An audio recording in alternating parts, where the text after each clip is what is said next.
there everyone, and welcome to today's video. My name is Ashley Smashley. I am a two-time Disney Programs alumni. I participated in the CEP in the summers of 2023 and 2024. As you can probably guess, I worked in merchandise for both of my programs. I'm definitely biased, but I think that merchandise is the best role that you can get on your Disney program. In 2023, my home location was Discovery Island in Disney's Animal Kingdom, and in 2024, I made magic at Park Arrivals in Magic Kingdom. Merchandise is in every park, resort, water park, and even in Disney Springs. Therefore, merchandise employs a lot of cast members, whether those are college programmers, part-timers, or full-timers. Let's start off by reading the role description for a merchandise cast member. Responsibilities may include demonstrating and selling merchandise in indoor and outdoor areas, cash handling, both manual and using computerized registers, stocking and cleaning shelves and carts, receiving/putting away stock and deliveries, stroller/wheelchair rental, including repetitive lifting, stacking, and pushing strollers and wheelchairs, preparation of food/candy, selling of alcohol and tobacco, providing information to guests, approaching guests and engaging them in conversation, preparing packages for shipping/delivery, and working independently or as part of a large team, standing for extended periods, and working outdoors. So as you can tell from just the role description, merchandise is a big and broad role. Typically, when you're thinking of merchandise, there is a traditional idea of the role that comes to mind. I worked in this kind of traditional style role during my 2023 program at Disney's Animal Kingdom. Traditional merch roles will involve you using a POS system, stocking and replenishing some items, and keeping your area show ready. These are common roles for the biggest stores in the park, such as Creation Shop, Discovery Island, the Emporium, Mickey's of Hollywood on Hollywood Boulevard. Typically, when you think of merchandise, again, these are the shops and the roles that come to mind. But as I said, merchandise is a big role at Disney, and it involves a lot more, as said in this role description. In 2024, like I said, my home location was Park Arrivals in Magic Kingdom. When you are in Park Arrivals, you will receive mobility training. Mobility training includes training in order to sell strollers, wheelchairs, and ECVs to guests at Disney. Every park, as well as Disney Springs, has a mobility location. At first, when I got this role in 2024, I was a little bit disappointed that it wasn't traditional merchandise. But as I went through training, I actually learned that it was a great fast-paced role. It still allowed me to engage with guests as I traditionally expected to do in a merchandise role. And there were also a lot of fun things at that location that I could do with mobility, such as driving the ECVs around Disney World that I wouldn't have been able to do with my mobility training. Another aspect of training involved with merchandise is food handling. As you can probably assume, food handling is a merchandise location where you handle food. These aren't food and beverage locations. Oftentimes they are kind of involved with another store around it. So for example, if you have ever been into the Contemporary Resort, you will know that there is one store there that has a bakery case. If a store has a bakery case, that involves food handling.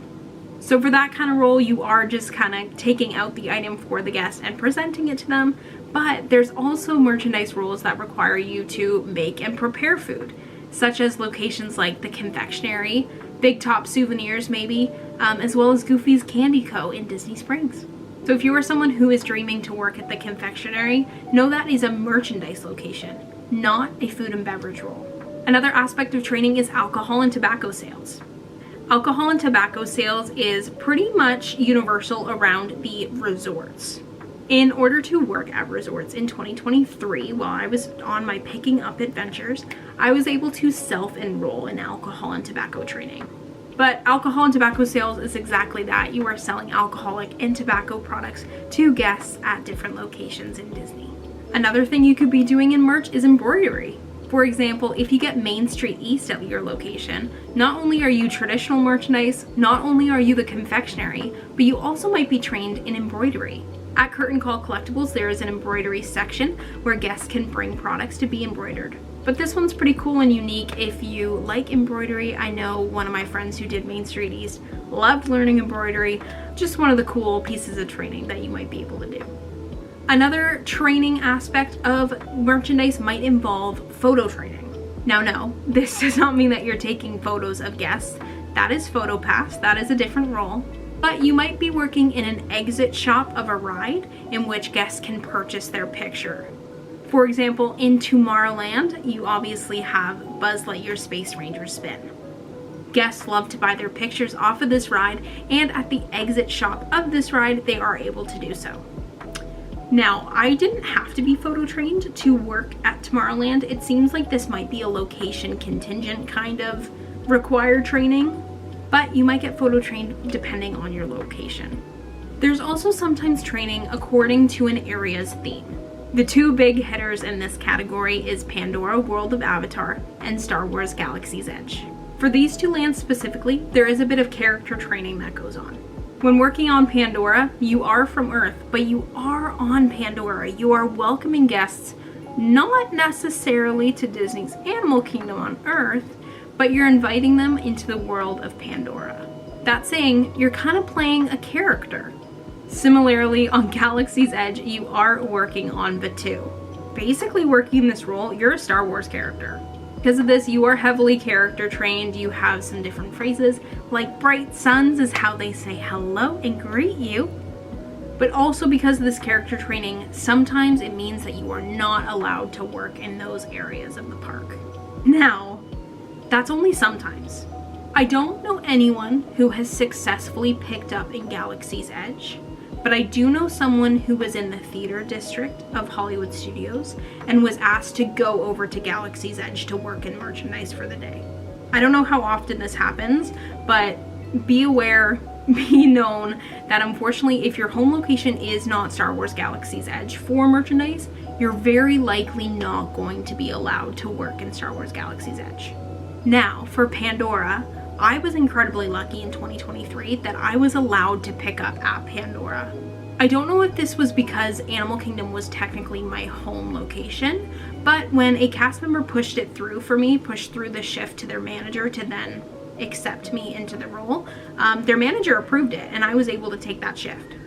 So this can change over time. You can always try, but unfortunately for Pandora and Galaxy's Edge, be aware that the answer could likely be no unless this is your home location. There's also some specific products that you might not be able to sell if you are picking up at a certain location and you're not specifically trained for it. For example, merchandise cast members at Galaxy's Edge can work in the droid depot helping guests build droids. And in the Tron shop and the Pandora shop, you can make kind of little action figure things. I'm not really sure how to say them, but you can make certain action figures, whether it's making yourself into an avatar or making yourself into a Tron character. Certain cast members on those merchandise teams will be trained to do that. So if you're picking up at one of those locations, you won't be able to do that specifically.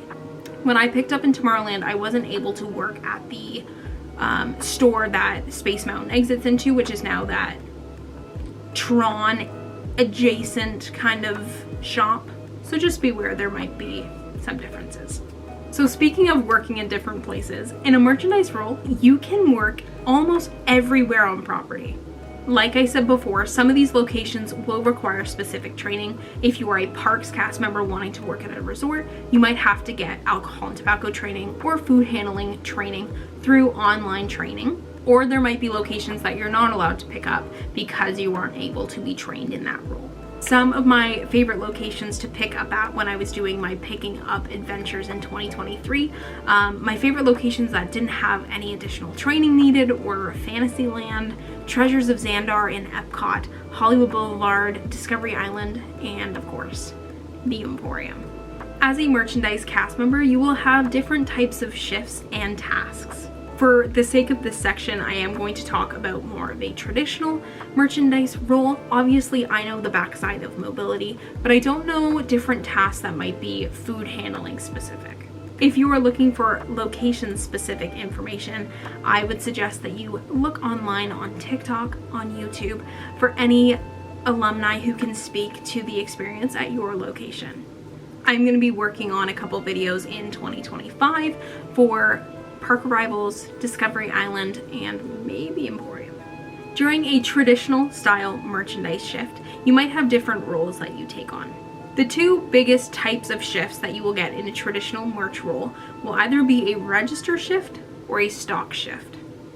In bigger locations like World of Disney or the Emporium, these shifts might show up differently on your regular schedule. In smaller locations, like a resort, they might just be listed as just that resort and you get your role once you're at your location. During a register shift, you can expect to be working on a register, working at a mobile checkout station, or tasking. Tasking can literally be anything. Sometimes all of the registers are occupied by other cast members, all of the essential register shifts are taken, so you might just have to dust, you might have to clean up the store a bit, you might just be tasked with anything. You typically task until it's time to bump someone for a break or bump them out to complete their shift.